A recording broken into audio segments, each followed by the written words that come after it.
The film begins with a 9-year-old girl named Emma witnessing a cat drowning in front of her bedroom window.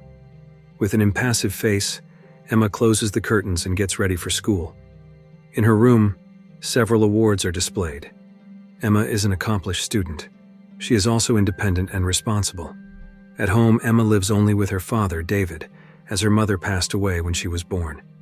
A woman close to David, Angela, and David plan to hire a new babysitter for Emma because the previous one quit after falling down the stairs. However, Emma rejects the idea. Then Emma said that she saw a dead cat next door.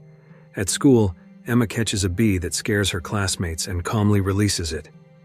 During recess, Milo compliments his friend Katie's watch, but Emma seems not to like it. Emma deliberately makes Katie fall and pretends to help her, only to steal Katie's watch. Emma, ambitious and a perfectionist, is confident she will win an award at her school. However, the medal is awarded to Milo, leaving Emma very upset. After the award ceremony, Ellis, a friend of David's, praises Emma's exceptional qualities, but acknowledges that Emma has a bold personality and almost no fear. Emma then takes Milo to a cliff in the forest near their school. Afterwards, cries for help are heard. Milo is found dead at the bottom of the cliff. Back home, David recounts the school incident to Angela and expresses his concerns. The next day, David tries to comfort Emma, but she does not seem sad. The new babysitter, Chloe, starts working and seems incompatible with Emma. One night, Chloe is startled by Emma's arrival, wanting to watch a movie. Chloe tells Emma to wait because she will close the window and come down shortly. After Emma leaves, Chloe takes some of David's medication. While watching the movie, Chloe asks Emma if her father has a girlfriend, as it seems Chloe likes David. Emma discovers that Chloe has stolen her father's medication. The next day, the school holds a memorial service for Milo. Everyone appears sad, including Emma, but it's just an act. Milo's parents tell David that their son's medal is missing and ask him to send photos of Milo from the award day. Back home, Emma resumes her usual behavior. That night, while David is selecting photos to send to Milo's mother, he notices some odd pictures where Milo is showing his medal to friends, and Emma is glaring at it with a very angry expression. The following day, Mrs. Ellis, Emma's teacher, visits David at home with a friend. They reveal that Emma was the last person seen with Milo before the incident. To avoid interrogation, Emma deliberately injures herself, and David treats her wounds. David questions Emma about that day, but she denies everything and claims Mrs. Ellis never liked her. Seeing Emma's sad face, David believes her and leaves. The next day, Mrs. Ellis returns to see David, but this time she is alone. Emma knows this and walks with Chloe, who knows that Emma is the murderer of Milo. Chloe keeps scaring Emma, saying they will tie her to a pink electric chair. Chloe looks for Emma but accidentally finds Milo's medal under Emma's bed. She places it in David's room. Ellis leaves Emma's house but has an accident on the way because of a beehive in her car, leading to her death. Emma approaches her father and accidentally sees Milo's medal in David's room. She takes the medal and leaves. Before leaving, David notices Emma hiding something behind her hand, which turns out to be Milo's medal. David asks where Emma found the medal, but suddenly Chloe appears and says she found it under Emma's bed. Hearing this, Emma gives Chloe a cynical look. Then, Emma admits she got the medal by winning a game with Milo. After that, she doesn't know Milo's whereabouts anymore.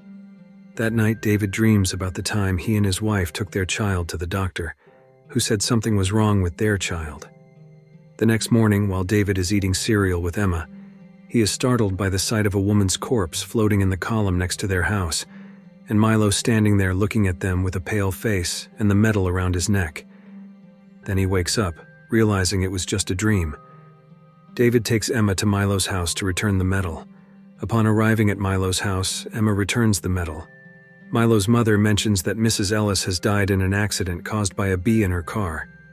Emma suddenly feels unwell and asks David to go home. However, on the way back, Emma appears to be fine and even happy, relieved that she no longer needs to discuss Milo since Mrs. Ellis's death. Hearing this, David grows suspicious of Emma, especially since he can't find any beehive at their house. The next day, David brings a psychiatrist to meet with Emma. Knowing that her father is suspicious, Emma tries to act calm and like a normal child, fooling the psychiatrist. Chloe again confronts Emma in her room, angering her. That evening, David goes out with Angela, leaving Emma and Chloe alone at home. Chloe, while watching TV, is startled by strange noises, and upon investigating, finds all doors locked and a fire starting from an unknown source, engulfing the place.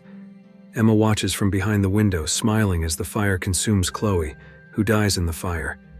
When the firefighters arrive and discover the fire, they immediately search for Emma.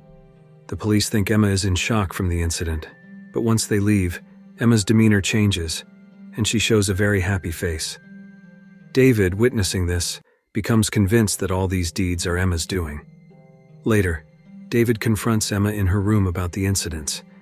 Emma confesses to all her actions, including pushing the previous babysitter to fall, pushing Milo off the cliff, and causing the accidents that befell Mrs. Ellis and Chloe. Hearing the truth directly from Emma's mouth saddens David, confirming his suspicions about Emma. The following morning, David receives a call from Sheriff Peterson, who has questions about the incidents at their house. Feels worried, and David quickly takes her to a villa near a lake. Upon arrival, they are greeted by Brian, the villa's caretaker. David becomes more stressed after learning that the police are investigating the house fire as an intentional act.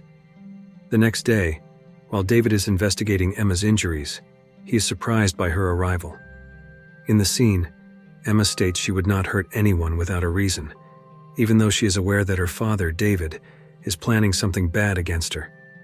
The next morning, while David is asleep, Emma deliberately turns on all the gas and locks all the doors. Fortunately, David wakes up just in time. Realizing that Emma wants to kill him, David feels sad and betrayed. He tries to call Angela, but Angela doesn't believe him. To prevent further victims, David plans to end Emma's life. He doesn't want Emma to spend her life in prison and feels he must protect her, despite his reluctance. Eventually, David gives Emma her favorite drink, mixed with a high dose of medication. However, that night, Emma appears in his room and uses David's hand to shoot, but the shot misses. The sound of the gunshot wakes David, confused as to why Emma isn't dead. It turns out the clever Emma had switched her drink with David's, causing him to become dizzy. Emma then takes David's phone to call the police, pretending that David is trying to kill her. David chases Emma with unsteady steps and arrives at the bathroom. Brian, hearing the commotion, comes in and shoots David before he can shoot Emma. David dies on the spot. Soon after, Angela and the police arrive. Angela tries to comfort Emma and gives her a hug. Emma returns the hug with a smile that shows her satisfaction, and the film ends. If you like this video, don't forget to subscribe, because by subscribing you have supported me to make better videos. See you in the next video.